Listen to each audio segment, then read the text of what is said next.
Hi everyone, my name is Corey Shepard. This is my sixth class in Wilmington's Leadership Masters. This is actually my second Masters at Wilmington University overall. I'm taking this class one because it's required, but two, I would like to maybe someday become a math specialist or assistant principal in charge of math, and think learning how to create and alter curricula would be obviously a very valuable skill to have. I'm a ninth year math teacher at the Delcastle Technical High School. Absolutely love it there.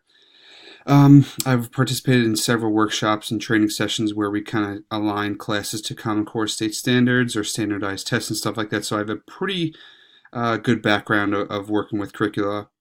And something about me, I just had my second daughter. My wife and I had our baby Nora on the 8th. So I'm having a lot of fun right now, but I definitely need some sleep. It is our second girl. Our first is about to turn 2, so things are getting real crazy around here. Thank you. See ya.